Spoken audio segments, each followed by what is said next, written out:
যে কোনো সংসারেই আয়ের তুলনায় যদি ব্যয়টা কম থাকে তাহলে কিন্তু ওই সংসারে অভাব অনটন কিংবা দেনা পাওনা নিয়ে কোনো জটিলতায় পড়তে হয় না। আর যখনই আমরা আয়ের তুলনায় ব্যয়টা বেশি করে ফেলি তখনই কিন্তু আমরা বিভিন্ন ধরনের সমস্যার সম্মুখীন হই। আসসালামু আলাইকুম এভরিওয়ান, কাছে দূরে দেশে দেশের বাহিরে যে যেখান থেকে আমার ব্লগটি দেখছেন, কিচেন অ্যান্ড ডেলি ব্লগসের নতুন একটি ব্লগে সবাইকে জানাই অনেক অনেক ভালোবাসা। আশা করছি সবাই ভালো আছেন, আপনাদের দোয়ায় আমিও ভালো আছি। আমি এমটি লিজা, ঢাকা থেকে বলছি।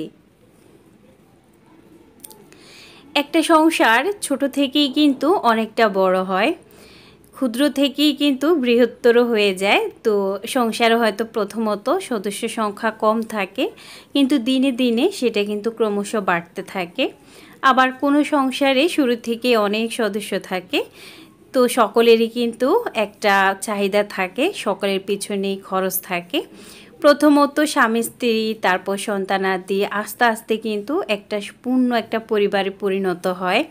আর সকলের পেছনে কিন্তু অনেক বেশি খরচ থাকে বা খরচ করতে হয়। কোনো কোনো সংসারে স্বামী স্ত্রী দুজনেই কিন্তু ইনকাম করেন, আবার কোনো সংসারে শুধুমাত্র একজন ব্যক্তি ইনকাম করে থাকে। তো সেই ক্ষেত্রে কিন্তু আয় বুঝে ব্যয় করাটা অনেক বেশি জরুরি। যদিও আমার সংসারে শুধু আমার হাজব্যান্ড ইনকাম করেন, আর আমরা কিন্তু কেউই করি না। আর বিশেষ করে ওনার উপর যেহেতু অনেকটাই প্রেশার থাকে, কারণ আমার প্লাস তার সমস্ত দিক থেকে প্রায় বহু লোকের খরচ কিন্তু বহন করতে হয়। তা আমি সবসময় চেষ্টা করি যে তার দেখানো পথগুলোকে অনুসরণ করার জন্য। তো আমার হাজব্যান্ড সবসময় একটা কথা আমাকে বলেন যে আজকে তোমার কাছে যে অর্থ আছে তুমি সেটা দিয়ে চলার চেষ্টা করবে, কখনো তার থেকে কিছু বাড়তি করার চেষ্টা করবে না। কারণ দেনা করা কিংবা এই যে ইচ্ছা বা হলেই কিংবা আগ্রহ বা আকাঙ্ক্ষা থাকলেই যে কোনো কিছু সাথে সাথে নিতে হবে এমন কোনো ব্যাপার নেই। যখন তোমার কাছে সেটা নেওয়ার মতো অবস্থান থাকবে তখনই নেবে। কারণ দেখা গেছে আজকের বাজার যদি তোমার বাসায় শুধুমাত্র ভাত থাকে তাহলে ওই ভাতটাই তুমি পানি দিয়ে খেয়ে নিও। আর যদি আজকের বাজারে যে না আমি মাংস পোলাও খাবো, আমার কাছে সেই টাকা আছে, তাহলেই খাবে।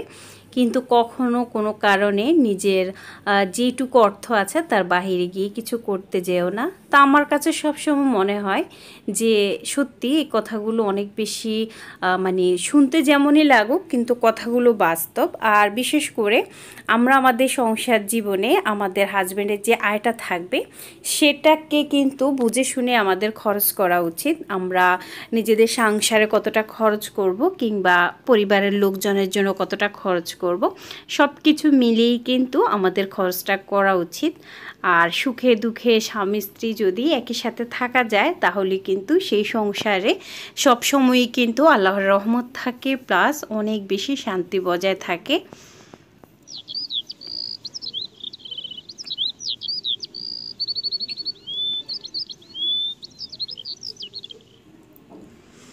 কিছু কিছু পরিবারের ক্ষেত্রে দেখা যায় যে হয়তো স্ত্রীর হাতে মাসিক একটা টাকা দিয়ে দেওয়া হয়, একজন স্ত্রী কিন্তু তার সংসারটার খরচগুলো চালান।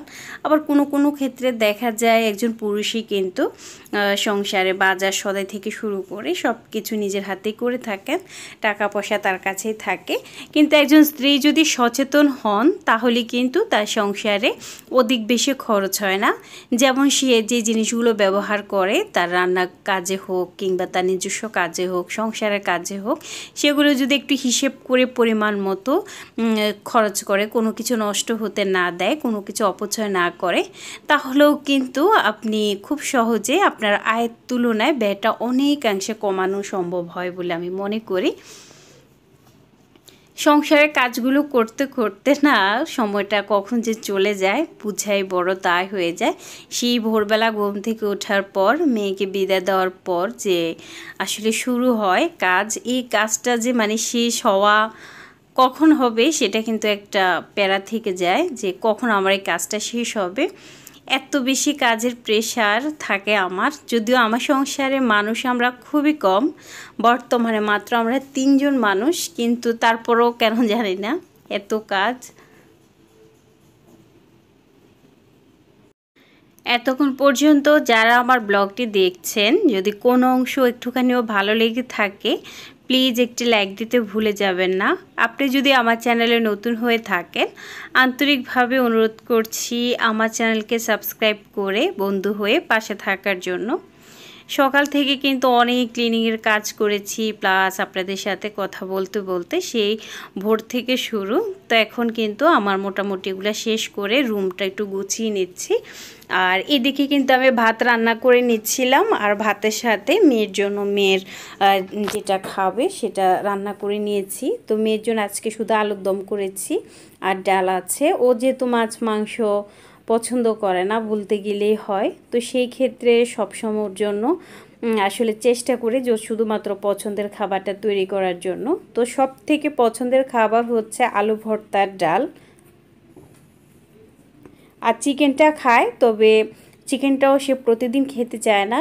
তো আলুর দম করলে সেটা আবার পরোটা দিয়ে খেতে পছন্দ করে, তো সেজন্যই সেভাবেই করতে হয়। আসলে যার যার সন্তান আছে এরকম যে বিরক্ত করে খুব বেশি খাবার নিয়ে, তারা কিন্তু বুঝেন যে এই প্যারাটা আসলে কি এত বেশি কষ্টকর। যে বাচ্চারা যখন সব কিছু খেতে চায় তখন কিন্তু অনেক ভালো লাগে যে একটা বাচ্চা সব কিছু খেতে পছন্দ করে, কিন্তু যে বাচ্চারা খাবার বাঁচে সেটা কিন্তু খুবই বিরক্তিকর। তো আপনাদের ভাই আমাকে সব সময় বলবে যে মানে বাচ্চাদের সাথে যেন রাগ না করি, ওরা যেভাবে পছন্দ করে যেভাবে থাকতে ভালোবাসে সেভাবে রাখলেই নাকি ভালো। তো আমারও সেটা অনেক সময় মনে হয়, তবে অনেক সময় খুব বেশি রাগ চলে আসে যে বাচ্চারা কেন জানি না খাবার নিয়ে এত বেশি সমস্যা করে যে ওরা খেতে চায় না।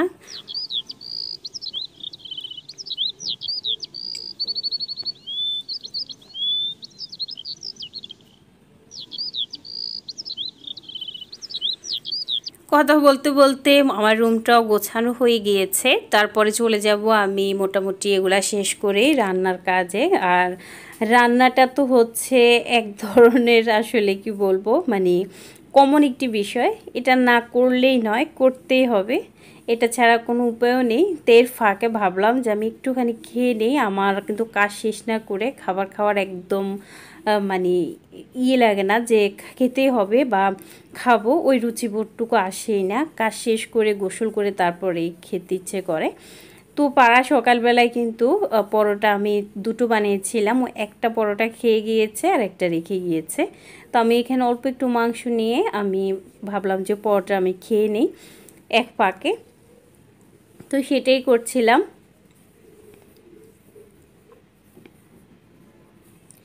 স্বামী স্ত্রীর সম্পর্কটা খুবই পবিত্র একটি সম্পর্ক, কিন্তু অনেক সময় দেখা যায় যে এই সম্পর্কর মধ্যেই কিন্তু অনেক টানাপোড়েন, অনেক জয় জটিলতা, অনেক সমস্যার সৃষ্টি হয়। যে কোনো স্ত্রীর উচিত তার স্বামীর মন বুঝে চলা, যে ওই মানুষটি ঠিক কী পছন্দ করে, কি অপছন্দ করে, ওই মানুষটা ঠিক কী পেলে বা কী করলে বা কী কোন ধরনের কথায় সে সন্তুষ্ট থাকে। বা অনেক সময় দেখা গেছে শ্বশুরবাড়ির লোকজন নিয়েই কিন্তু স্বামী স্ত্রীর মধ্যে বেশিরভাগ সমস্যাগুলো সৃষ্টি হয়। তো সেজন্যই কিন্তু উচিত একজন গৃহিণীর তার স্বামীর ওই দিকটাকে মেনে নিয়ে, যে ঠিক ওর পছন্দের দিকগুলোকে যদি মেনে নেওয়া যায় তাহলে আমার মনে হয় যে অনেকাংশেই এই সমস্যাটা কম হয়। আবার কিছু কিছু ক্ষেত্রে কিন্তু পুরুষদেরও উচিত তাদের স্ত্রীর আসলে একটুখানি হলেও সম্মানটা দেওয়া, যে তাদের স্ত্রী কী পছন্দ করে না করে সেদিকটা একটু হলেও মাথা রাখা। তাহলেই কিন্তু দুটো মানুষের মধ্যে যদি কোনো ধরনের অশান্তি না থাকে, দুটো মনের মিল থাকে, তাহলেও কিন্তু সংসার জীবনে আসলে যে কলহ বা অশান্তি সেগুলো কিন্তু আর থাকে না। তো আজকে কিন্তু আমার কাজকর্ম শেষ করে মোটামুটি এখন আমি খুব মজাদার একটি রেসিপি তৈরি করছি। তো কি রান্না করছি জানি না কে কে অনুভব করতে পেরেছেন। তো আজকে খুবই পছন্দের একটি রান্না করছি, তো সেটা একটু পরেই বলবো। তো এখানে প্রথমে আমি তেলের মধ্যে পেঁয়াজ কুচিটা দিয়ে দিয়েছি, তারপর আমি এখানে দিয়েছি রসুন বাটা একটু পরিমাণে বাড়িয়ে, তারপর দিয়েছি হলুদ গুঁড়ো, জিরে গুঁড়ো, ধনিয়ার গুঁড়ো, তারপরে গরম মশলার গুঁড়ো, আর দিয়েছি এখানে আমি লাল মরিচের গুঁড়ো, আর একটুখানি গরম মশলার মধ্যে আমি এলাচ আর একটু দারুচিনি আর তেজপাতাটা দিয়েছি। তো এটা পুরোটাই দিয়ে দিয়েছিলাম। তো এখন মশলা খুব ভালো করে আমি কষিয়ে নিচ্ছি। সাথে কিন্তু আমি সর্ষে বাটাও দিয়েছি, তো সেটা বলতে ভুলে গিয়েছিলাম। যে কোনো রান্না কিন্তু মশলাটা খুব ভালো করে যদি কষিয়ে নিয়ে করা যায় তাহলে কিন্তু তার টেস্ট বহু গুণ বেড়ে যায়। কারণ মশলা কষানোর উপরেই কিন্তু রান্নার যে একটা আসল যে টেস্ট সেটা কিন্তু অনেকটাই নির্ভর করে। আর মশলা যত বেশি কষিয়ে রান্না করবেন রান্নার কালারটা যেমন সুন্দর আসবে আর তার কিন্তু দেখতে অনেক সুন্দর লাগবে, খেতেও ভীষণ মজার হবে। তো এখন যে রেসিপিটি তৈরি করব এটি কিন্তু আমার নয়, শুধু আমাদের বাসার সবার ভীষণ ভীষণ পছন্দ। তো আমি মশলা একটুখানি পানি দিয়ে ভালো করে আবারও কষিয়ে নেব। আসলে কিছু কিছু জিনিস থাকে যেগুলো কিন্তু হয়তো আমরা প্রতিদিন খাই না, কিন্তু যখনই খাই তখন কিন্তু চেষ্টা করি খুব ভালো করে মজা করে খাওয়ার জন্য। তো মশলা কষিয়ে এখানে আমি চিংড়ি মাছ দিয়ে দিলাম, চিংড়ি মাছটা ভালো করে কষিয়ে দিয়ে দিলাম নারকেল বাটা। আর এখন কিন্তু মশলাটা আরও ভালোভাবে কষিয়ে নিতে হবে। কে কে নারকেল খেতে পছন্দ করেন জানি না, তবে যে তরকারিগুলোতে নারকেল দিয়ে খেতে হয় সেগুলো কিন্তু নারকেল দিয়ে খেতে আমার ভীষণ ভালো লাগে। কিছু কিছু তরকারি আছে যেগুলো একদমই নারকেল ছাড়া রান্না করলে যে অথেন্টিক যে টেস্টটা সেটা কিন্তু পাওয়া যায় না, সেই ক্ষেত্রে অবশ্যই কিন্তু নারকেল দিয়েই খেতে হয়। তো কিছু কাঁচামরিচ দিয়ে দিলাম খুব সুন্দর যাতে ফ্লেভার হয়। তো এখন আমি দিয়ে দিচ্ছি আমার সেই পছন্দের রেসিপির মূল যে উপাদান সেটি হচ্ছে আসলে টান কচু। তো এটা খুব ভালো করে বেটে ডিপ ফ্রিজে রেখে দিয়েছিলাম, তো এখন রান্না করে নেব। তো টান কচু কে কে পছন্দ করেন জানি না, তবে অনেকেরই কিন্তু গলা ধরে। তবে আমি যেভাবে রান্না করি এভাবে রান্না করলে কখনোই গলা ধরবে না। আর অবশ্যই কিন্তু একটু লোহা ভালোভাবে গরম করে যদি কচুতে দিয়ে একটুখানি সেক দেওয়া যায় তাহলে কখনোই কিন্তু গলা ধরে না। তো খুব ভালো করে আমি এগুলোকে কষিয়ে তারপর একদম শুকনো ঝরঝরে করে নিয়েছি। সবাই ভালো থাকবেন, সুস্থ থাকবেন। আজকের মতো বিদায়, আল্লাহ হাফেজ।